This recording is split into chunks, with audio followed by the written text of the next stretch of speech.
Bildu, el señor Matute. Muchas gracias. Muchas gracias, señora presidenta. Buenos días, señora Mato.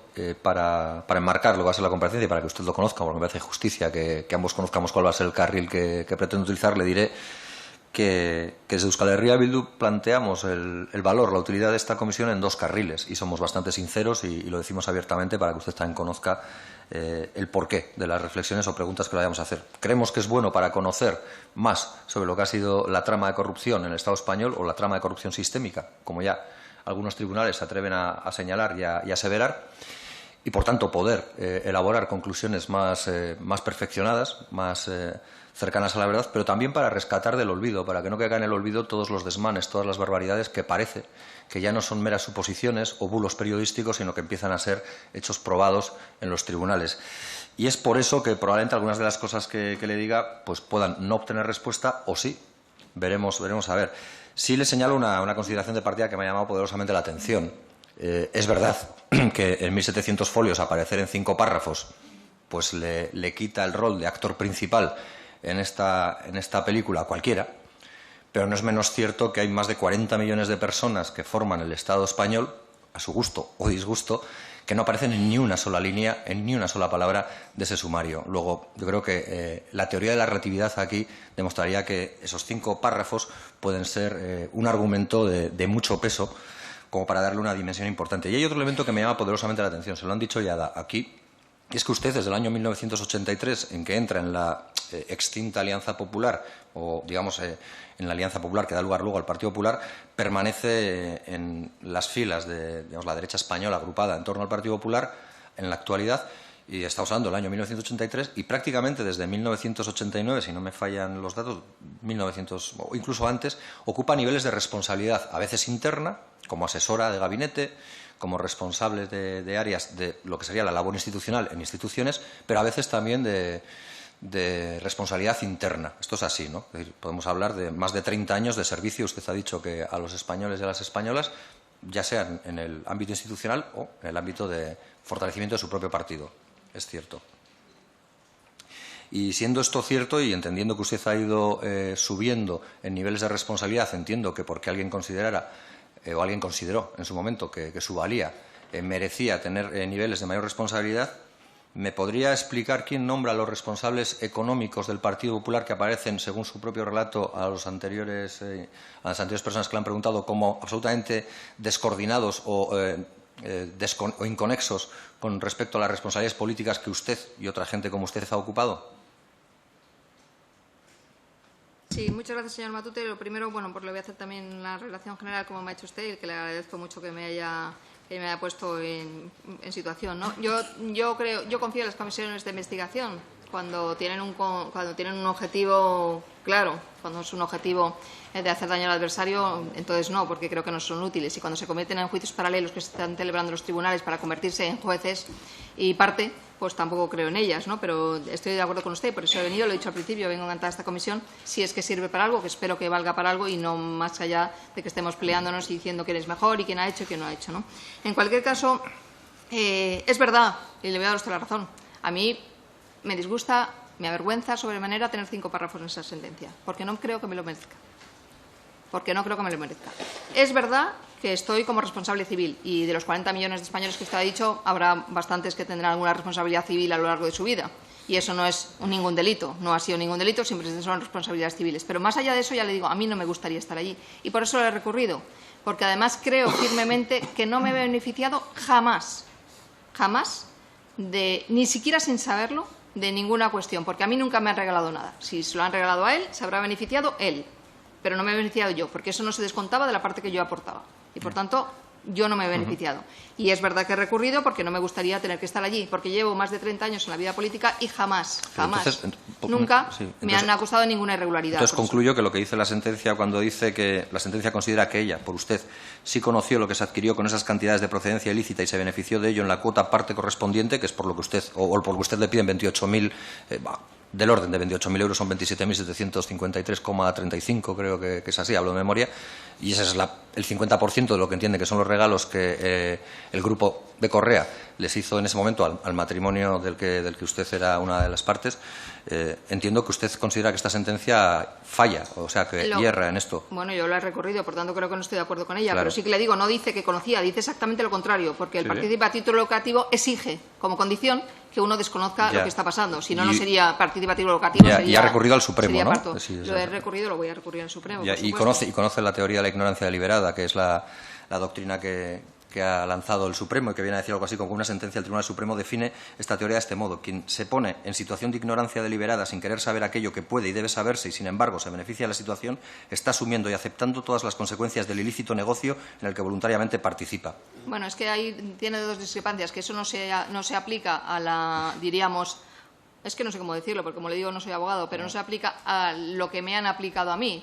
Si eres un partícipe a título lucrativo, tienes desconocimiento de lo que ha pasado ahí. Y segunda cuestión muy importante, yo no me he beneficiado absolutamente de nada. Simplemente se ha beneficiado otra persona y, como teníamos bienes gananciales, por cierto, los bienes gananciales, ¿sabe lo que pasa? Que soy bastante antigua y cuando nos casábamos antes era con bienes gananciales. Si fuera o me casara hoy, ya le garantizo que haría separación de bienes porque soy independiente, pero en esa etapa eran otros tiempos muy antiguos. Pero entonces, yo he pagado, si usted considera que yo, que he pagado la parte de mis gastos familiares, tengo que pagar el 25% de la parte de los gastos familiares que mi expareja no ha pagado, pues entonces, bien, yo considero que no y por tanto lo he recurrido. En cuanto a la otra cuestión que me preguntaba era, bueno, a ver si me acuerdo lo que me preguntaba.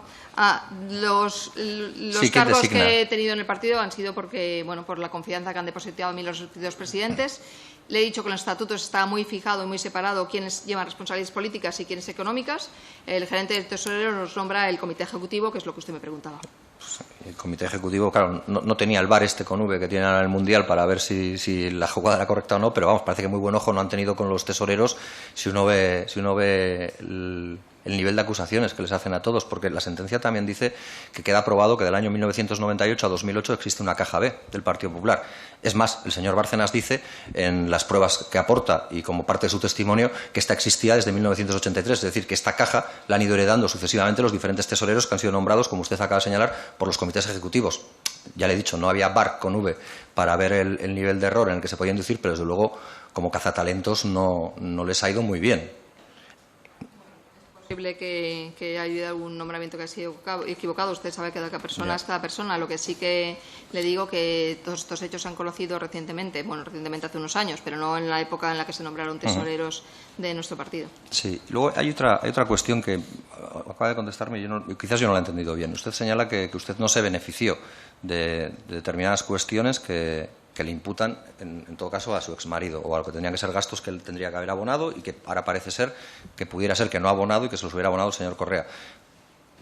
Más o menos ha sido eso, pero claro, en el viaje a Helsinki usted fue, o en el viaje a Disneyland usted fue o no fue usted. Porque se ha beneficiado o no. Es decir, usted fue a Helsinki, fue a Disneyland, le pagaron o se prestaron servicios en Dublín de los que usted se benefició, diferentes billetes de avión, diferentes digamos, partidas que se puedan catalogar como ocio. Ya no hablo de los bolsos Louis Vuitton, noches en hoteles, fiestas de cumpleaños. Yo ya no voy a entrar a cuánta cantidad de confeti, pero bastante flipado me he quedado con eso de que los 6 cañones Big Blaster estos para determinada fiesta de cumpleaños es algo más que la mitad que se utiliza para todo el Bernabéu. Luego yo no sé si es una finca o no, y lo desconozco y no tengo por qué saberlo ni quiero, pero tiene que ser un área geográfica bastante grande para que no acabe todo el mundo ahogado por confeti. Sí, le agradezco que me diga, porque es verdad que está muy bien eso, pero como usted ha dicho, es imposible que en una casa particular se utilicen eso. Pero ya de hecho, primero, además no está la sentencia, le diré, pero la propia empresa que hizo eso dijo que había sido un error y que eso se correspondía, hablando de fútbol, con el triunfo de Primera División de no sé qué equipo que había pasado a Primera División y que entonces habían hecho unos confetis para el campo de fútbol. Efectivamente, como usted bien dice, es imposible que estuviera en mi casa porque las celebraciones infantiles de mis hijos, infantiles porque eran niños todavía pequeños, pues las hago en mi casa preparando yo misma la merienda y en mi propia casa. Por tanto, es verdad que en algunos casos mi exmarido entonces pues contrató algunas cuestiones, algunas decoraciones o algo similar, y es verdad que yo di por hecho que las habría pagado, básicamente porque la merienda sí que la pagué. No tengo el ticket de supermercado ni se lo enseñé, pero obviamente lo pagué y, por tanto, sí, tiene usted razón como lo ha explicado. Ha habido una serie de determinados gastos en los que usted menciona, ninguno es así, porque yo creo que no conozco el Helsinki, o sea que ese viaje ya le garantizo que mío no es. A Rovaniemi, a lo de las auroras boreales, creo que sí, leí pues en su día. ya le digo yo que no, ya me gustaría, la verdad, porque creo que debe ser precioso. La aurora boreal es una de las cosas que me gustaría ver en mi vida, pero también le digo que no creo que pueda haber, porque es una de las cosas que debe ser bastante apasionantes, pero no creo que pueda haberlo, más que nada porque también pues, cuando pasan los años uno tiene menos posibilidades de hacer esas cosas. Sí, hay dos cuestiones. Yo no le he citado todo esto, bueno, se lo he dicho al principio, yo creo que esta comisión tiene la función de rescatar del olvido determinadas cosas que a mí me parecen personalmente, y es una opinión que puede evidentemente no compartirse, sangrantes, pero sobre todo lo he hecho porque, claro, ante esta tesitura, ante esta realidad, ante, de alguna manera, aquello por lo que le condenan o por lo que le sentencian a indemnizar, que entiendo que no lo ha pagado todavía porque va a recurrir. Esto es algo que también suele interesar mucho a la gente en la calle, lo de si al final se recupera algo de dinero o no. Es decir, los casi 28.000 euros, usted, en la medida que ha recurrido, entiendo que todavía no los ha abonado. Pues le contesto, el dinero lo deposité el mismo día que me dijeron la sentencia. Bueno, esta sentencia no, del mismo día que me dijeron que era participativo lucrativo, o sea, hace un año y pico, ya deposité el dinero. Pero también le diré que es una de las causas de recurso, que como no se le ha... Es que es un beneficio un poco raro, en el Código Penal está previsto, pero como no me he lucrado en parte nadie, pues no sabemos a quién habría que devolver ese dinero. Sí, no, yo, como le decía, le he citado esto no por, aparte por la historia esta de que no caiga en el olvido determinadas cosas, también porque creo que tiene una cierta explicación con lo que le voy a preguntar ahora, que va a ser prácticamente las dos o tres cuestiones con las que voy a finalizar. Usted lleva ocupando puestos de responsabilidad en el Partido Popular, tanto en instituciones como en el interno, de manera continuada durante más de 30 años. Ya la han citado aquí, yo no voy a perder más tiempo, responsabilidades de organización y demás. Yo ya no voy a entrar ni siquiera porque este ha sido un debate como pegar contra un frontón, como la piel contra la piedra, que se dice en Euskal Herria, porque siempre nos encontrábamos con esto que más o menos usted también nos ha venido a decir aquí, pues que es que las cosas van disociadas, que lo que unos hacen, que lo que hace la mano derecha, en este caso, no lo conoce. Entiendo que en este caso sería la otra mano derecha, porque la mano izquierda quedaría más raro y seguramente hasta les podría molestar a ustedes, y no es mi intención ahí. Y que, por tanto, hay algo que no me casa. Es decir, la diligencia, la capacidad que usted ha tenido que demostrar para ocupar y para detentar esos niveles de responsabilidad, a la vez se compagina con una apatía, vamos a llamarlo así, o un desinterés por cuestiones que parecían muy básicas para lo que tiene que ser la buena gestión, incluso la buena gestión de un domicilio, porque usted sí que ha demostrado a lo largo de su carrera tener un cierto conocimiento de la realidad, a veces incluso de la que no era realidad. Acordémonos, ¿no?, por ejemplo, de aquella denuncia de los niños andaluces que, como no tenían mesas, se tenían que sentar en el suelo para recibir las clases, y que luego demostró ser un cuento que contaba una maestra en algo que se hará en cualquier escuela del Estado español en determinado momento y a determinada edad. Pero bueno, como usted sí que, o incluso cuando intentó ilegalizar a Facua, ¿no?, por que no le gustaba determinadas informaciones. Usted se ha demostrado tener un conocimiento amplio de lo que en este país, desde su óptica, pasaba, y sin embargo aquí alega que desconocía toda esa parte, que lo de los gananciales y tal, pues que obedece a no sé qué cosas, y a mí me sorprende poderosamente, porque usted en el año 2009 presentó a bombo y platillo el Código Ético del Partido Popular, y ese Código Ético, así aparecía reflejado en algunos medios que tengo aquí, señalaban como titular principal que esto lo que hacía era prohibir los regalos, y decía cosas como un compromiso, o que el documento representaba un compromiso de autoexigencia y autorresponsabilidad. Entiendo que cuando uno dice autoexigencia y autorresponsabilidad es para con uno mismo, no para autorresponsabilizar al de enfrente, con los ciudadanos españoles que reclaman que los partidos políticos sean vanguardistas y no miren para otro lado cuando se dan conductas inadecuadas, sino que pongan soluciones a los posibles problemas que se le puedan plantear. Es cierto que ahí, usted puede decir, no consideraba que era inadecuado, pero es que dice más.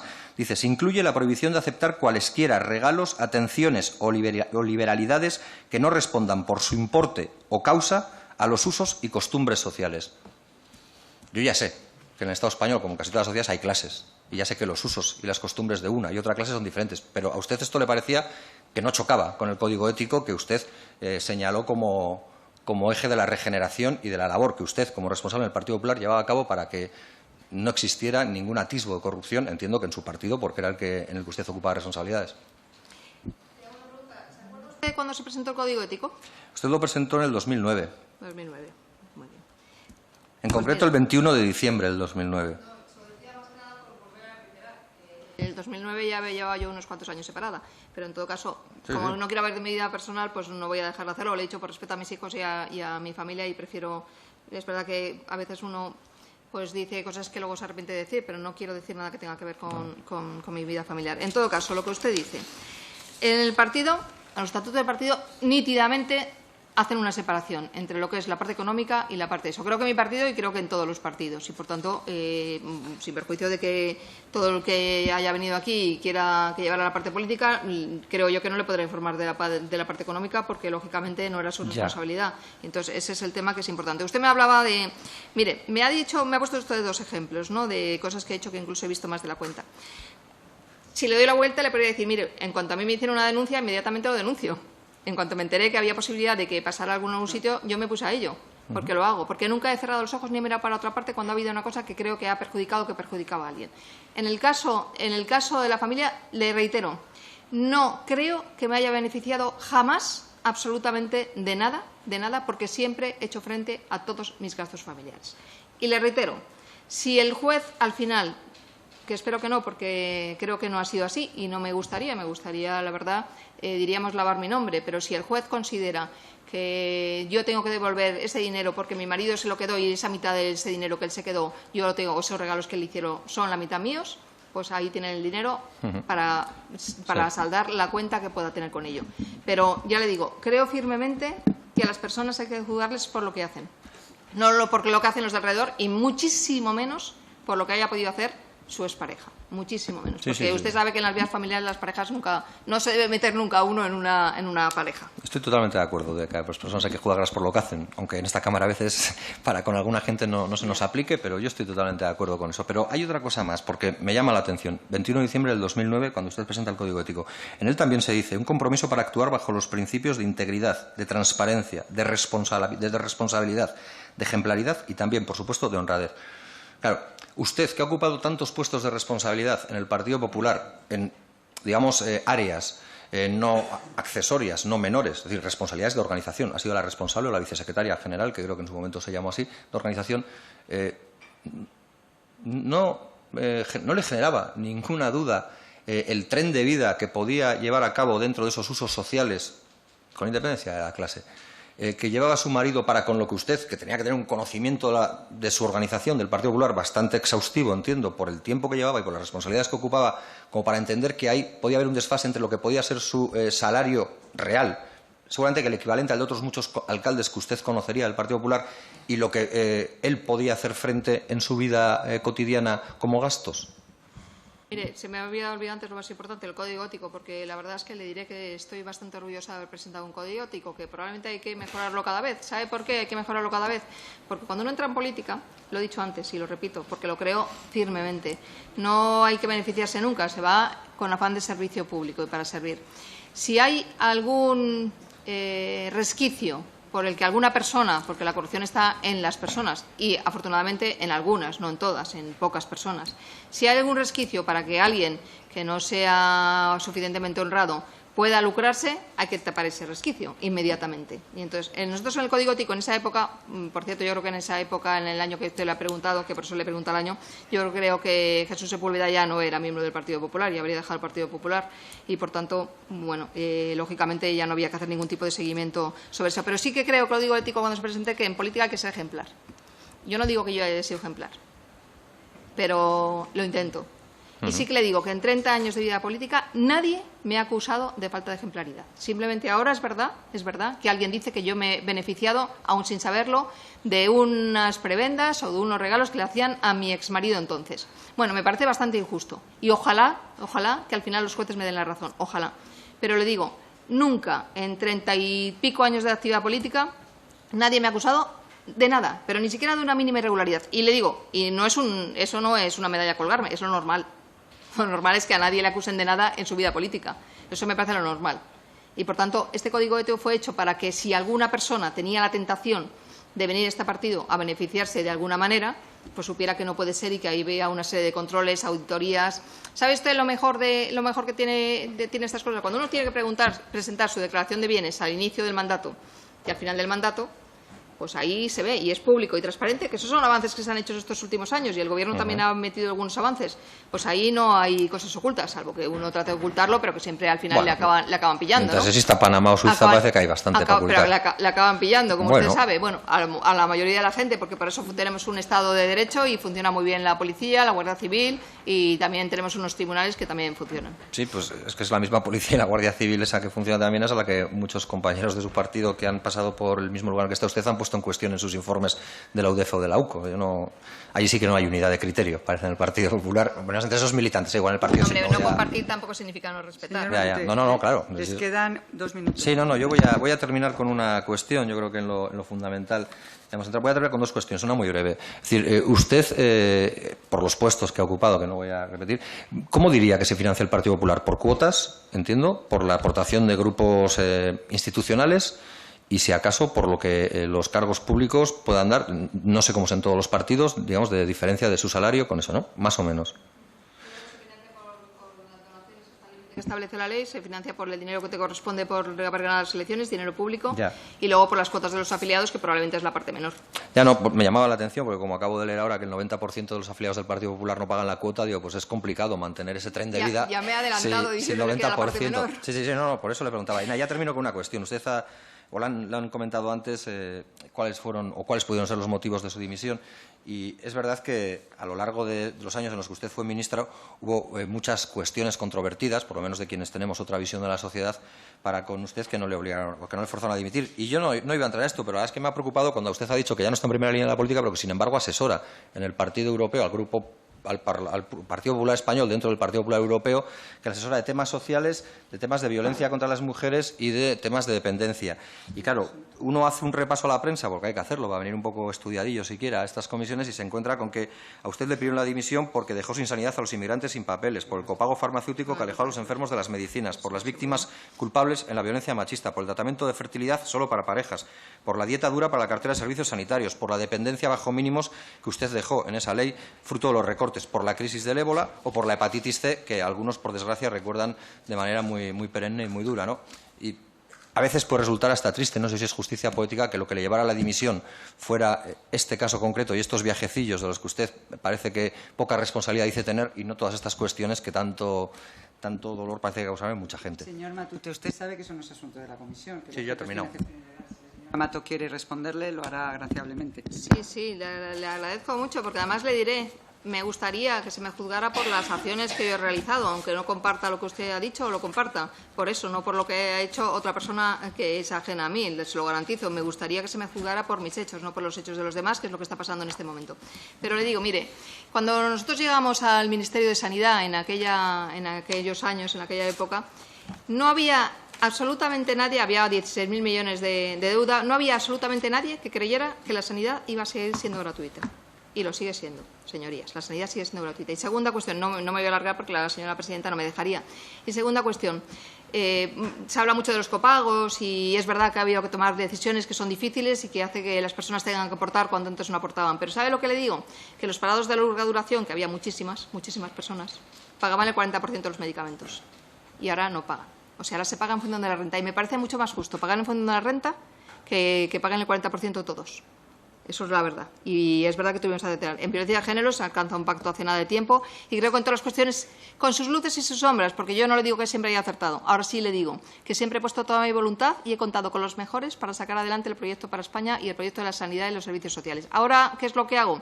Hablar muchísimo con las asociaciones de discapacidad, que creo que tenemos que avanzar mucho ahí. Es verdad que España somos casi pioneros en el mundo y en Europa también, pero queda mucho camino por recorrer porque lo que advertí en el año 1996, cuando empezó Internet, que no se convirtieran las nuevas tecnologías en otra fórmula y en otra barrera de discriminación para las personas con discapacidad y fuera todo lo contrario, que fuera una oportunidad, está produciéndose y me preocupa. Y por eso me estoy dedicando, ahora que tengo tiempo, antes no lo tenía, a cuestiones básicamente sociales. Pero muchísimas gracias por su pregunta.